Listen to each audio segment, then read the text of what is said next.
Hello everyone, welcome back to career first IAS academy. मेरा नाम है जय शर्मा और आज हम लेके आए हैं UPSC prelim PYQ analysis for Indian economy 2020। जैसे कि आप सभी को पता है, हम 2013 से लेकर 2024 तक के जितने भी PYQs of all the subject सभी का एक इन डेप्थ एनालिसिस कर रहे हैं।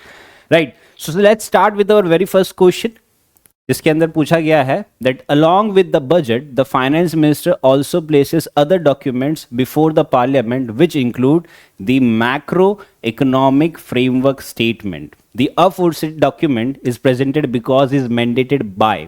अब यहाँ पे हमें पहले क्या समझना है, हमें पहले इसका मतलब समझना है that what is macro economic framework statement. अब ये एक मैक्रो इकोनॉमिक है, यानी कि मैक्रो इकोनॉमिक्स का असेसमेंट किया जाता है। दैट मीन्स कि जो भी मैक्रो इकोनॉमिक्स के इंडिकेटर्स है, फॉर एग्जांपल जीडीपी हो गया, हमारा इन्फ्लेशन हो गया, हमारा फिस्कल डेफिसिट हो गया, मॉनेटरी पॉलिसी हो गया, ये सारे हमारे मैक्रो इकोनॉमिक इंडिकेटर्स है। तो जब भी बजट प्रेजेंट होता है उससे पहले एक macro economic framework statement produce किया जाता है, मतलब प्रेजेंट किया जाता है, जिसके अंदर मैक्रो इकोनॉमिक इंडिकेटर्स बताए जाते हैं। और ये मैंडेट किया गया था बाय द एफआरबीएम एक्ट, कि जो एफआरबीएम एक्ट था 2003 का, उसके अंदर से ये मैंडेट किया गया था। तो अगर हम इसी के बेसिस पे अगर आंसर देखते तो आंसर तो हमें ऑलरेडी मिल ही गया है, दैट इज द डी, जिसके अंदर बताया गया है the provisions of the FRBM act 2003, यानी कि एफआरबीएम एक्ट 2003 में बोला गया था that this has to be presented, ये मैंडेट किया गया है।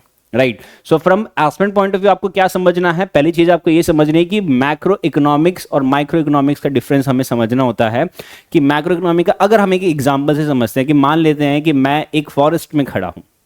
राइट, अब मेरा काम है कि ये फॉरेस्ट की स्टडी करना, तो मैं दो तरीके से स्टडी करूंगा। सबसे पहले मैं ये देखूंगा कि एक फॉरेस्ट में there are several kind of trees है, सेवरल काइंड ऑफ प्लांट्स है, तो मैं हर एक इंडिविजुअल प्लांट और हर एक इंडिविजुअल ट्री की प्रॉपर्टी समझूंगा कि कौन से टाइप के ट्रीज को क्या टाइप की सनलाइट चाहिए, कितना उसको वाटर चाहिए, क्या टाइप का मॉइस्चर चाहिए, एक्सेट्रा। अब this is from the micro point of view, यानी कि मैं सिंगल इंडिविजुअल लेवल पे स्टडी कर रहा हूं। अब अगर मैं मैक्रो पॉइंट ऑफ व्यू से करूंगा तो एक तरीके का फॉरेस्ट है, लेट्स से एक मैंग्रोव टाइप का फॉरेस्ट है, तो ये पूरे मैंग्रोव टाइप के फॉरेस्ट को क्या टाइप का सनलाइट चाहिए, कितना उसको वाटर कैपेसिटी चाहिए, क्या और उसको एडिशनल चीजें चाहिए होती है, उसका आउटकम क्या है, उसका इंपैक्ट क्या है। सो दैट मीन्स कि अगर आप इंडिविजुअल लेवल पे स्टडी करते हो, कि जैसे अगर मैं इन्फ्लेशन को बोलूं कि वो इंडिविजुअल लेवल पे स्टडी करना, यानी कि जो प्राइस है उसका जो राइज हो रहा है एट एन इंडिविजुअल लेवल, यानी कि दूध का भाव बढ़ गया, नींबू का भाव बढ़ गया, सो that is the micro economics. और मैक्रो इकोनॉमिक्स क्या है कि मेरे पास ओवरऑल मिल्क प्रोडक्शन कितना है, मेरे पास ओवरऑल नींबू यानी कि लेमन का प्रोडक्शन कितना है, तो ये डिफरेंस किया जाता है। राइट, और ये एफआरबीएम एक्ट 2003 में लाया गया था। ओके, आगे बढ़ते हैं। Next is the gold tranche, a reserve tranche refers to. Right, अब ये एक्चुअली एक आईएमएफ का सिनेरियो है। इसको हम बेटर तरीके से समझते हैं कि आईएमएफ में हर एक कंट्री का एक कोटा होता है। वो कोटा में डिपेंड करता है कि उसके पास 25% का गोल्ड ट्रांच होता है, ठीक है। एंड जो रिमेनिंग 75% है उसके अंदर स्पेशल ड्रॉइंग राइट्स होती है और कुछ टाइप के लैंडिंग एग्रीमेंट्स होते हैं। अब वन बाय वन हम तीनों का मतलब समझते हैं, बट उससे पहले यह समझना है कि जब कोटा की बात करी जाती है तो आईएमएफ में एक कंट्री का कोटा है, वो ये डिफाइन करता है कि वो कंट्री के पास वोटिंग राइट कितना है। यानी कि आईएमएफ में अगर कोई भी डिसीजन लिया जाएगा तो उसका वोट कितना ज्यादा वो डिसीजन को इन्फ्लुएंस करता है, वो कोटा से डिफाइन करता है। राइट, अब वन बाय वन हम ये तीनों का मतलब समझते हैं। जैसे सबसे पहले मैं देखता हूं कि गोल्ड ट्रांच क्या है। राइट, तो गोल्ड ट्रांच क्या होता है कि ये एक रिजर्व रखा जाता है बाय अ मेंबर कंट्री, यानी कि एक मेंबर कंट्री जो होती है वो ये रिजर्व रखती है। अब इसका यूज क्या होता है कि ये मेंबर कंट्री जो रिजर्व रखती है during any kind of financial crisis, यानी कि अगर यहां पे कोई भी शॉर्ट टर्म पे, रिमेंबर ये शॉर्ट टर्म के लिए है, कि कोई भी शॉर्ट टर्म पे बैलेंस ऑफ पेमेंट क्राइसिस हो जाता है। बैलेंस ऑफ पेमेंट क्राइसिस यानी क्या होता है कि आपका इंपोर्ट बहुत ज्यादा हो गया है as compared to export, so that is your balance of payment crisis. तो जब बैलेंस ऑफ पेमेंट क्राइसिस हो जाता है तो जो मेंबर कंट्री है, फॉर एग्जांपल इंडिया ने जितना भी रुपए दिया है कोटा में, उसका 25% गोल्ड ट्रांच है, तो वो गोल्ड ट्रांच को इंडिया डायरेक्टली यूज कर सकता है, पर और कोई कंट्री यूज नहीं कर सकता है, right.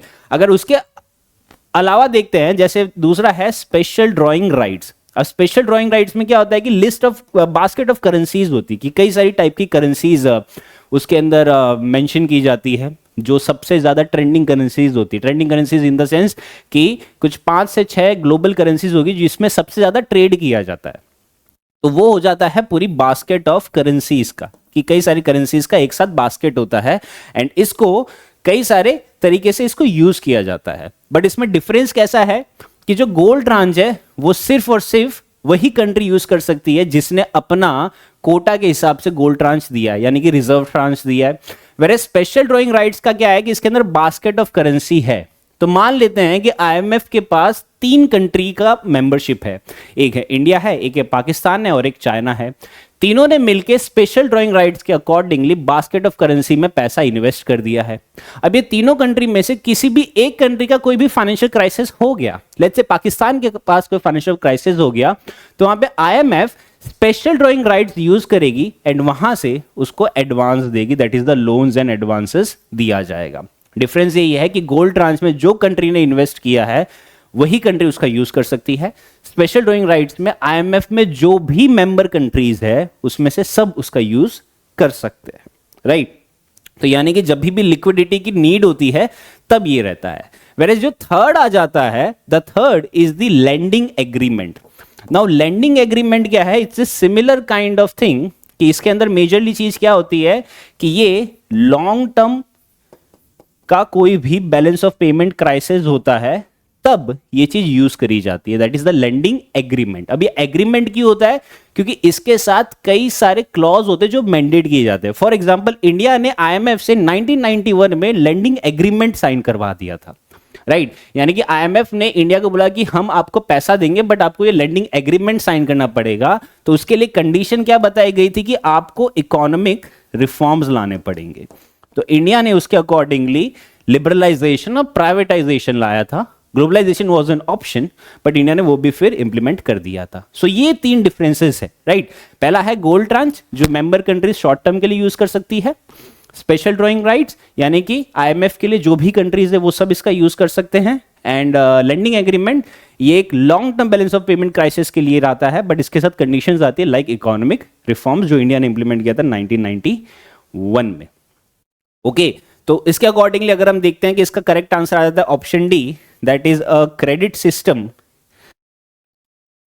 System granted by IMF to its members, right. So सारे मेंबर्स के लिए ये जो रहता है क्रेडिट सिस्टम रहता है, that is option D is the correct answer. Next है, in India the term public key infrastructure is used in the context of. Now public key infrastructure is a very important thing जो आज के time में काफी ज्यादा हो रहा है। It is with respect to digital, ये डिजिटल सिक्योरिटी के लिए है। यानी कि यहां पे कैसा होता है कि जो भी डिजिटल ट्रांजैक्शंस होते हैं, not just transaction, let's say एक ईमेल ट्रांसफर हुआ है, राइट, कोई भी तरीके का ट्रांजैक्शन हुआ है, तो व्हाट इज इंश्योरिंग कि ये एक सिक्योर होना चाहिए, राइट, ये सिक्योर होना चाहिए। तो ये पार्ट होता है पब्लिक की इंफ्रास्ट्रक्चर में। अब इसके अंदर कई सारी टाइप की इंफॉर्मेशन रखी जाती है। फॉर एग्जांपल जो पब्लिक इंफॉर्मेशन है यानी कि जो सबके लिए अवेलेबल है वो इनक्रिप्टेड रहनी चाहिए। फिर कुछ प्राइवेट टाइप का ट्रांजैक्शन हो रहा है या प्राइवेट टाइप का ईमेल है, यानी कि मेरे और मेरे कॉलीग के बीच में एक ईमेल शेयर किया गया है, तो वो सिर्फ मेरे और उसके बीच में एक सीक्रेट है, वो किसी थर्ड पर्सन को पता नहीं चलना चाहिए। तो उसके लिए एक इंफ्रास्ट्रक्चर चाहिए होता है, that is the public key infrastructure रहता है, राइट। इसके अलावा डिजिटल सिग्नेचर है, ईमेल है, ये रहता है। तो ये किसके कंटेक्स्ट में यूज होता है? The context is digital security infrastructure, ना फूड सिक्योरिटी, ना हेल्थ केयर और ना ही telecommunication and transportation. So correct answer is option A. Next is, if another global financial crisis, remember ये ग्लोबल फाइनेंशियल क्राइसिस है, यानी कि अगर एक कंट्री में क्राइसिस होता है, we are in the era of globalisation, कि एक कंट्री में अगर फाइनेंशियल क्राइसिस आते हैं तो उसका डोमिनो इफेक्ट वो सारी कंट्रीज में आती है जो सब उससे कनेक्टेड रहती है, ओके तो अगर वापस एक ग्लोबल फाइनेंशियल क्राइसिस होता है in the near future, which of the following actions और policies are most likely to give some immunity to India, right. यानी कि अगर ग्लोबल फाइनेंशियल क्राइसिस है, वो क्यों हो रहा है? क्योंकि ग्लोबलाइजेशन से एक कंट्री में क्राइसिस आया तो बाकी सभी कंट्री में क्राइसिस हो रहा है। तो उसका हम क्या करेंगे कि हम ग्लोबलाइजेशन को थोड़ा सा कम कर देंगे। कम इन द सेंस कि ये नहीं कह रहा कि हम ट्रेड नहीं करेंगे, बट जो करेंसीज एक्सचेंज हो रही है उसके अंदर थोड़ा सा लिमिटेशन करते हैं। लाइक फॉर एग्जाम्पल यहाँ पे है that maintaining full capital account convertibility, कि अगर आप फुल कैपिटल अकाउंट कन्वर्टिबिलिटी करोगे तो तुरंत ही ग्लोबल क्राइसिस का इंपैक्ट आपकी इकोनॉमी में आएगा ही आएगा और आपकी करेंसी में भी आएगा ही आएगा, राइट। तो दैट मीन्स कि हमें ये चीज नहीं करनी है। ओके फिर सेकेंड है yes not depending on short term foreign borrowings, that is right, कि अगर आप शॉर्ट टर्म फॉरेन बोरोइंग्स पे डिपेंडेंट नहीं होगे तो आप एक खुद के लिए इम्यूनिटी क्रिएट कर पाओगे। फिर थर्ड है opening up to more foreign banks, अगर आप ज्यादा से ज्यादा फॉरेन बैंक्स ओपन करोगे तो उतना ज्यादा करेंसी एक्सचेंज होगा, राइट। उतना ज्यादा करेंसी एक्सचेंज होगा, उतना ज्यादा ग्लोबल फाइनेंशियल क्राइसिस का इंपैक्ट आ सकता है, राइट। तो ये भी नहीं करना है, तो इसका करेक्ट आंसर आ जाता है option A, one only. Next है if you withdraw ₹1 lakh in cash from your demand deposit account. Remember ये डिमांड डिपॉजिट अकाउंट है, यानी कि ये वो अकाउंट है जो मैंने पैसा डिपॉजिट किया है और ये पैसा मैं कभी भी विड्रॉ कर सकता हूं। सो this is demand deposit, right, at your bank. तो अगर आपने 1 लाख रुपए आपके डिमांड डिपॉजिट अकाउंट से विड्रॉ करेंगे, the immediate effect on aggregate money supply in the economy will be, कि जो इकोनॉमी में मनी सप्लाई है उस पे इमीडिएट इफेक्ट क्या हो सकता है। तो सबसे पहली बात होती है कि हमें एग्रीगेट मनी सप्लाई के बारे में समझना जरूरी है ना। एग्रीगेट मनी सप्लाई क्या होती है कि ये वो मनी सप्लाई है जो बैंक यूज करती है to give loans and advances. अब बैंक के पास मैं 2 तरीके की डिपॉजिट करता हूं, एक तो है डिमांड डिपॉजिट और दूसरा है फिक्स डिपॉजिट। डिमांड डिपॉजिट ये वो होता है कि जो मैं कभी भी विड्रॉ कर सकता हूं, वेयर एज फिक्स डिपॉजिट पे मैं कह रहा हूं कि मैंने 5 साल तक मैं वो डिपॉजिट विड्रॉ नहीं करूंगा। तो बैंक डिमांड डिपॉजिट यूज नहीं करेगी, वो फिक्स डिपॉजिट को यूज करेगी। जो भी मैंने पैसा डिपॉजिट किया है बैंक्स उस पैसा को यूज करेगी to give loans and advances. तो अगर मैं डिमांड डिपॉजिट से 1 लाख विड्रॉ कर दिया है तो उससे मनी सप्लाई पे कोई भी इफेक्ट नहीं आएगा। लेकिन अगर मैंने फिक्स डिपॉजिट से 1 लाख रुपए विड्रॉ कर दिया है तो वहां पे इमीडिएटली क्या होगा कि मनी सप्लाई पे 1 लाख रुपए कम हो जाएगा, राइट। बट यहां पे क्या है, डिमांड डिपॉजिट अकाउंट है, तो उसके अकॉर्डिंगली मैं कह रहा हूं टू लीव इट अनचेंज, कि यहां से कोई भी तरीके का चेंज नहीं ऑब्जर्व किया जाएगा। ओके तो ये है। नेक्स्ट है with reference to foreign direct investment in India, कि जो एफडीआई आ रहा है इंडिया में, which one of the following is considered its major characteristics, right. कि यहां पे कैसा होता है कि जब एफडीआई आ रहा है इंडिया में, ये पहले भी सवाल आ चुका है, तो जब इन्वेस्टमेंट आ रहा है फॉरेन डायरेक्ट इन्वेस्टमेंट, इसका मतलब क्या है कि यहां पे कोई भी तरीके का एसेट का क्रिएशन होगा। एसेट का क्रिएशन क्या होगा कि फॉरेन से या तो पैसा आ रहा है, करेंसी आ रही है इन्वेस्टमेंट के लिए, या फिर मैं कह रहा हूं कि कोई भी तरीके की टेक्नोलॉजी आ रही है, या फिर कोई तरीके का रिसोर्सेज आ रहा है जिसकी हमें जरूरत है। तो इससे क्या हो रहा है कि कैपिटल क्रिएशन हो रहा है जो हमारे लिए डेप्थ क्रिएट नहीं करता है। यानी कि ये सभी चीज क्या है, दीज आर नॉन डेप्थ, यानी कि हमें ये वापस नहीं चुकाना है। जैसे जापान ने एफडीआई लाया इंडिया में, एफडीआई दिया इंडिया में, जिससे दिल्ली मेट्रो बना, तो वो हमें तुरंत नहीं पे करना है, राइट। उस पर बहुत ही कम मिनिमल टाइप का सा इंटरेस्ट रेट लगा जाता है, दैट इज 0.1% टाइप का इंटरेस्ट रेट है। So that is the foreign direct investment. So that is not a dept, right. So it is a non dept creating capital. तो उसके accordingly मैं कह रहे हैं कि हम अगर ऑप्शंस पढ़ते हैं तो it is an investment through capital instrument essentially in listed company. ऐसा कोई भी सिनेरियो नहीं है कि कोई लिस्टेड कंपनी से वो रहता है। सेकेंड है it is largely non depth creating capital flow, that is right, कि ये नॉन डेप्थ क्रिएटिंग कैपिटल है, कि ये डेप्थ नहीं क्रिएट कर रहा है बट ये हमारे लिए कैपिटल हो रहा है क्योंकि एक टेक्नोलॉजी आया, रिसोर्सेज आया, etcetera. It is the investment which involve डेप्थ servicing, no. It is the investment made by foreign institution investors in the government security, that is also no, वो एफपीआई हो जाएगा, that is the foreign portfolio investor, right. तो इसका correct answer आ जाएगा option B.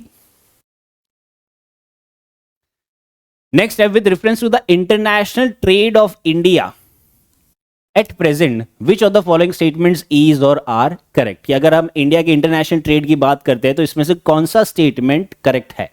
तो पहला चीज है that India's merchandise exports are less than its merchandise imports, that is correct, क्योंकि हमें पता है कि हमारा एक्सपोर्ट उतना नहीं है बट हमारा इंपोर्ट काफी ज्यादा है, तो उसके accordingly this statement is correct, right.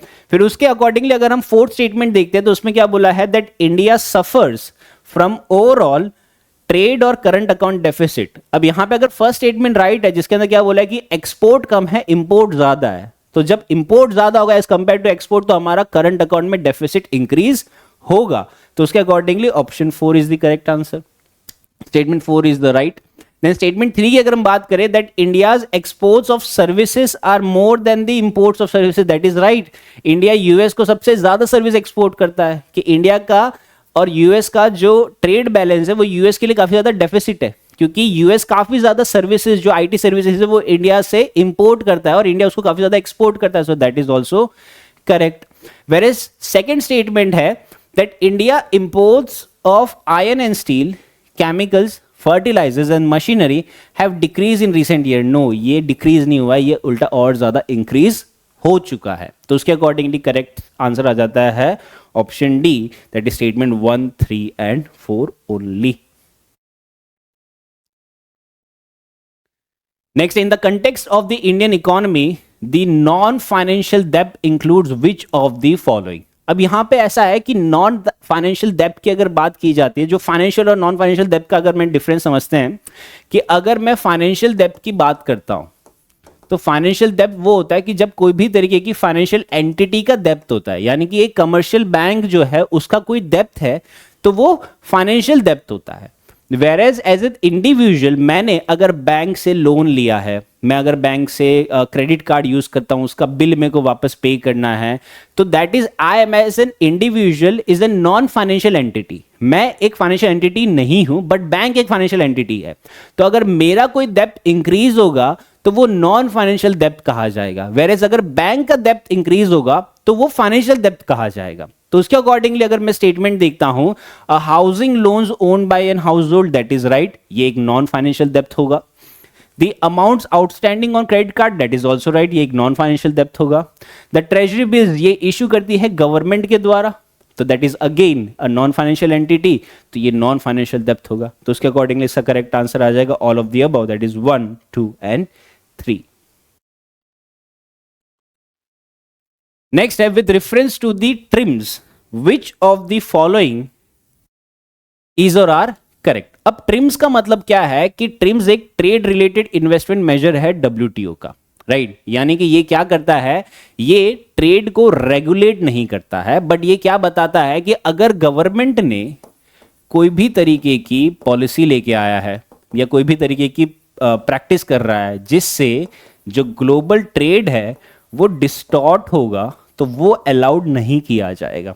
For example 2015-16 में गवर्नमेंट ऑफ इंडिया ने एक नई पॉलिसी लाए थे, दैट इज अगर सोलार पैनल में जो रॉ मटेरियल्स लगते हैं वो रॉ मटेरियल अगर आप इंडिया से परचेज करोगे तो हम आपको गवर्नमेंट का कॉन्ट्रैक्ट देंगे, दैट मीन्स हम आपका प्रोडक्शन खरीद लेंगे।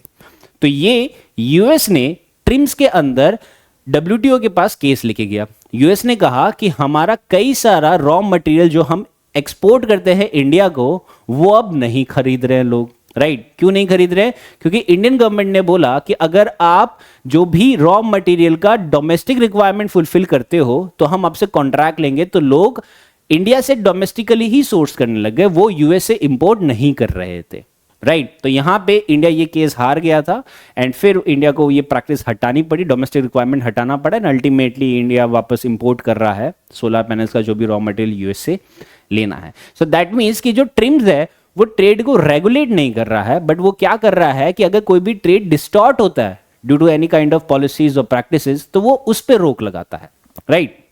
तो उसके अकॉर्डिंगली हम अगर स्टेटमेंट देखते हैं that the quantitative restrictions on imports by foreign investors are prohibited, that is right, कि अगर कोई भी तरीके का आपने क्वांटिटेटिव रिस्ट्रिक्शन लगाया है इंपोर्ट पे तो वो प्रोहिबिट किया जाता है अंडर द ट्रिम्स, कि आपने बोला कि आप एक कंट्री इतना ही इंपोर्ट करेगी, राइट, हम इससे ज़्यादा इंपोर्ट नहीं करेंगे, तो ये एक ट्रेड डिस्टॉर्शन आ जाता है, राइट। देन है they apply to the investment measures related to trade in both goods and services, वो सर्विसेज में नहीं करता है, वो सिर्फ और सिर्फ गुड्स में ही ये इंप्लीमेंट करता है, राइट। तो statement 2 is incorrect. Then third है they are not concern with the regulation of foreign investment, that is right, यानी कि ये फॉरेन इन्वेस्टमेंट को रेगुलेट नहीं करता है, कि कोई भी कंट्री अगर इन्वेस्ट करती है कहीं पे तो वो ट्रिम्स के अंदर नहीं आता। ट्रिम्स क्या रेगुलेट करता है कि अगर वो ट्रेड डिस्टॉर्ट होगा तो वो चीज पे वो रेगुलेट करेगा, right. So this is also correct statement. So 1 and 3 यानी कि option C is the correct answer. Next है if the RBI decides to adopt an expansionist monetary policy, expansionist monetary policy यानी कि आरबीआई चाहता है कि economy में और ज्यादा पैसा आए। इकोनॉमी में पैसा कब आएगा? जब मनी सप्लाई बढ़ेगी। मनी सप्लाई कब बढ़ेगी? जब बैंक के पास ज्यादा से ज्यादा पैसा आएगा, राइट। एंड बैंक के पास पैसा दो तरीके से आता है, पब्लिक डिपॉजिट से आता है और वो आरबीआई से भी आता है, राइट। तो अगर आरबीआई डिसाइड कर रहा है कि उसको एक्सपांशनिस्ट मॉनेटरी पॉलिसी लानी है, तो विच ऑफ द फॉलोइंग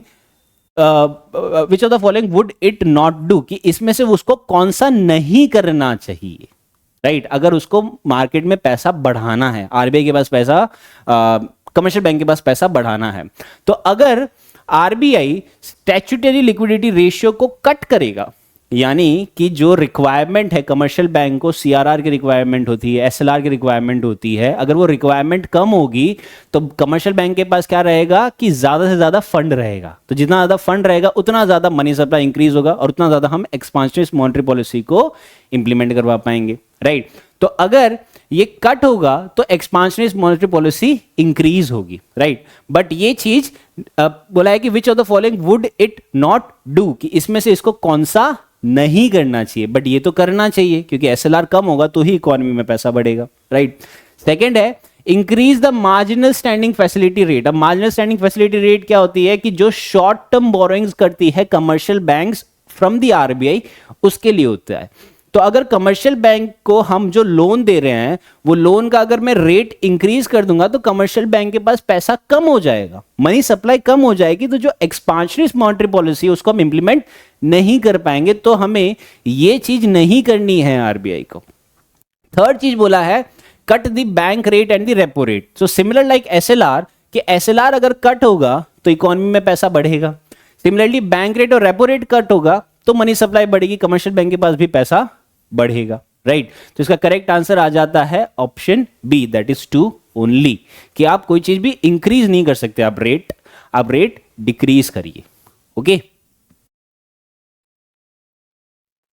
नेक्स्ट है with reference to the Indian economy after the 1991 economic liberalization consider the following statements, right. First है the worker productivity rupees per worker at 2004 to 2005 prices. हालांकि ये statement थोड़ा confuse करने के लिए दिया है तो इसको फिलहाल इग्नोर कीजिए। तो बोला है कि worker productivity increased in urban areas while it decreased in rural areas. तो क्या आपको लगता है कि इंडियन इकोनॉमी में अर्बन एरियाज में जो वर्कर है वो ज्यादा प्रोडक्टिव है और रूरल एरियाज में वर्कर कम प्रोडक्टिव है? That is an incorrect statement. ऐसा नहीं है, क्योंकि वो अर्बन और रूरल एरिया दोनों में ही प्रोडक्टिविटी इंक्रीज हो रही है। सेकेंड चीज बोली गई है the percentage share of rural areas in workforce steadily increase, वेरेज हम देख रहे हैं कि रूरल एरिया में वर्कर नहीं मिल रहे हैं आपको, रूरल एरिया में लेबर नहीं मिल रहे। क्यों? क्योंकि रूरल एरिया के सारे लेबर अर्बन एरिया में आ गए। तो ये स्टेटमेंट अगेन इनकरेक्ट हुआ क्योंकि इसके अंदर बोला है कि रूरल एरिया में वर्कफोर्स इंक्रीज हुआ, that is incorrect statement. Third है in rural areas the growth in non farm economy increase. Yes, लोग एग्रीकल्चर से हट के बाकी सारी चीजें भी काफी ज्यादा एक्सप्लोर कर रहे हैं। फॉर एग्जांपल ट्रांसपोर्टेशन हो गया, कम्युनिकेशन हो गया, कोई और तरीके की सर्विसेज हो गई, लोग उसको ज्यादा एक्सप्लोर कर रहे हैं। So that is right. Fourth है the growth rate in rural employment has decrease. So जो ग्रोथ रेट है in rural employment is decrease. Yes, definitely. इसलिए रूरल एरिया में जो वर्कफोर्स है वो सारा अर्बन एरिया में माइग्रेट हो गया। क्यों? क्योंकि रूरल एरिया में एम्प्लॉयमेंट अपॉर्चुनिटीज नहीं है। सो दिस इज ऑल्सो करेक्ट. तो इसका करेक्ट आंसर आ जाएगा ऑप्शन बी 3 एंड 4. नेक्स्ट है, in India which of the following can be considered as public investment in agriculture. Now remember again investment की बात आई है. तो इन्वेस्टमेंट क्या होता है कि इन्वेस्टमेंट यानी द क्रिएशन ऑफ एसेट, कि वो एसेट का क्रिएशन होता है. तो पब्लिक इन्वेस्टमेंट इन एग्रीकल्चर यानी कि एक ऐसा फाइनेंशियल सपोर्ट सरकार दे रही है जिससे एसेट का क्रिएशन होगा. दैट मीन्स कि एग्रीकल्चर में कोई तरीके की टेक्नोलॉजी इंप्लीमेंट की जाएगी, कोई तरीके का इरिगेशन फैसिलिटी इंप्लीमेंट किया जाएगा और एक्सेट्रा, राइट. यानी कि वो फाइनेंशियल सपोर्ट जिससे कोई चीज का कैपिटल क्रिएशन होगा. तो उसके बेसिस पे अगर हम देखते हैं स्टेटमेंट कि इनमें से कौन सा पब्लिक इन्वेस्टमेंट इन एग्रीकल्चर का पार्ट आता है. तो पहला है fixing the MSP for agriculture produce of all crops, whereas MSP is a price mechanism system. वो कोई भी तरीके का पब्लिक इन्वेस्टमेंट नहीं है, राइट. कि एमएसपी सिर्फ एक प्राइस सपोर्ट मैकेनिज्म है, नॉट एन इन्वेस्टमेंट. तो इसके अकॉर्डिंगली हम कह सकते हैं कि एमएसपी फिक्स करना is not under the public investment in agriculture. ये पब्लिक इन्वेस्टमेंट का पार्ट नहीं है. सेकंड है computerization of primary agriculture credit society. That is right, क्योंकि हम प्राइमरी एग्रीकल्चर क्रेडिट सोसाइटी को कंप्यूटराइज कर रहे हैं. थर्ड आ जाता है the social capital development. Again capital बन रहा है तो वो पब्लिक इन्वेस्टमेंट आ जाएगा एग्रीकल्चर में. फोर्थ है free electricity supply to the farmers. That is incorrect, कि ये अगेन कोई तरीके का एसेट क्रिएशन नहीं दे रहा है. फिफ्थ है the waiver of agricultural loans by the banking system. That is again incorrect, इससे कोई भी एसेट क्रिएशन नहीं हो रहा है. And then six setting up of cold storage. Yes, ये एक एसेट है कि कोल्ड स्टोरेज फैसिलिटीज बना रही है सरकार, तो that is under the public investment in agriculture. So इसका correct answer आ जाएगा 2, 3 and 6. That is option C is the correct answer. Next है, what is the importance of the term interest coverage ratio of a firm in bank? Now interest coverage ratio यानी क्या होता है कि जब एक कोई भी फर्म है, वो फर्म का रेशियो निकाला जाता है दो चीज से, कि इंटरेस्ट उसको कितना देना है, इंटरेस्ट ऑन लोन्स जो वो देगा, इज टू उसकी अर्निंग्स कितनी हो रही, यानी कि उसकी जितनी अर्निंग्स होगी उसके अकॉर्डिंगली वो लोन का इंटरेस्ट दे पाएगा. सो that is the interest coverage ratio, यानी कि मैं मेरे इंटरेस्ट को कवर कर पा रहा हूं. तो इंटरेस्ट कवरेज रेशियो का मतलब ये हो जाता है, राइट. तो उसके अकॉर्डिंगली अगर हम स्टेटमेंट पढ़ते हैं that what is the importance of the term of the interest coverage ratio, तो मैं कह सकता हूं it helps in understanding the present risk of a firm that a bank is going to give loan to. That is right. Second है it helps in evaluating the emerging risk of a firm that a bank is going to give a loan to. So that means कि ये अगर present risk की बात कर रहे हैं तो इमर्जिंग रिस्क का भी इसके अंदर कोई ना कोई तरीके के कॉन्सेप्ट हम ला सकते हैं. So that is also right. फिर थर्ड है the higher a borrowing firms level, कि जितना ज्यादा बोरिंग फर्म लेवल हाई होगा, a level of interest coverage ratio, the worse is its ability to service its डेप्थ. Now this is an incorrect. अगर हम कह रहे हैं कि इंटरेस्ट कवरेज रेशियो जितना ज्यादा है, दैट मीन्स कि वो फर्म की उतनी ज्यादा एबिलिटी है कि वो रीपे कर सके, तो ये एक इनकरेक्ट स्टेटमेंट आ रहा है. सो करेक्ट आंसर आ जाएगा option A 1 and 2 only.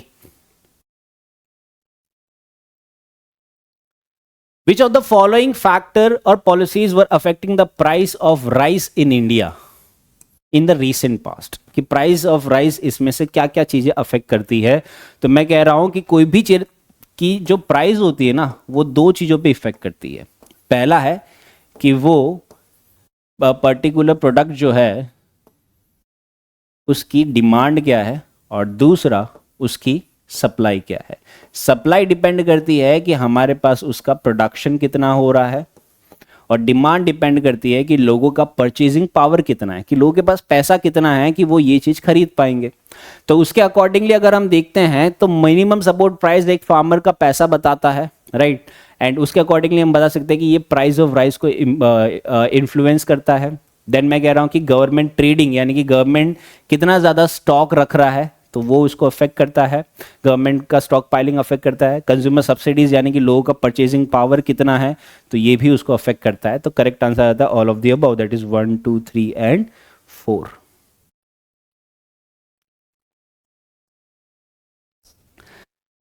Next है the weightage of a food in consumer price index is higher than the wholesale price index.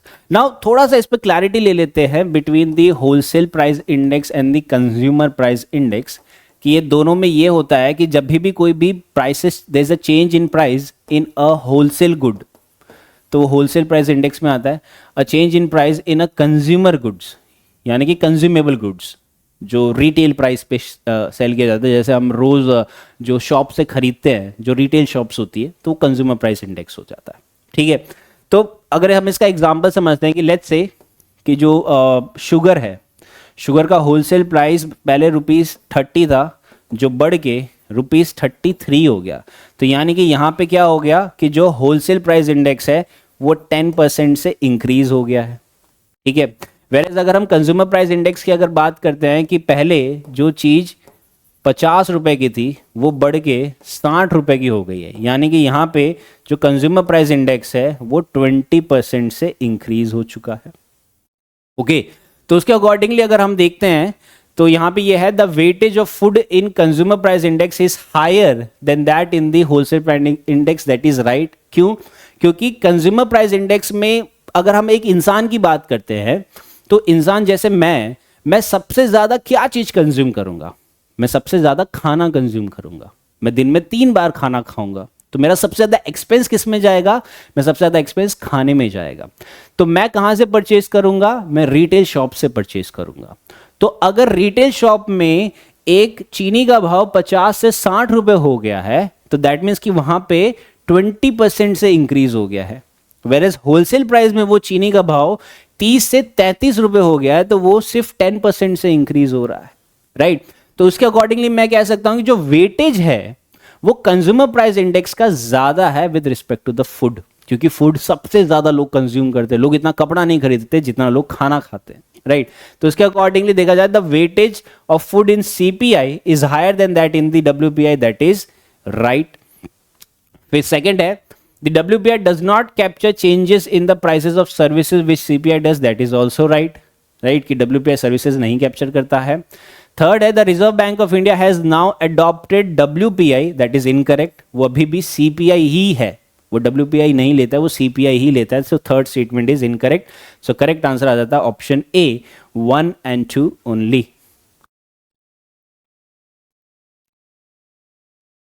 Next, I considered the following statement. In case of all cereals, pulses, oilseeds, the procurement at MSP is unlimited in any state or union territories of India. Now, that is a very huge statement. Right? This is an extreme kind of statement कि आप बोल रहे हो कि जो MSP है वो unlimited है. Right? So ये ऐसा unlimited तो हो ही नहीं सकता. Right? तो ये ultimately ये incorrect हो गया. Second है in the case of cereals and pulses the MSP is fixed in any state at a level to which market price will never rise.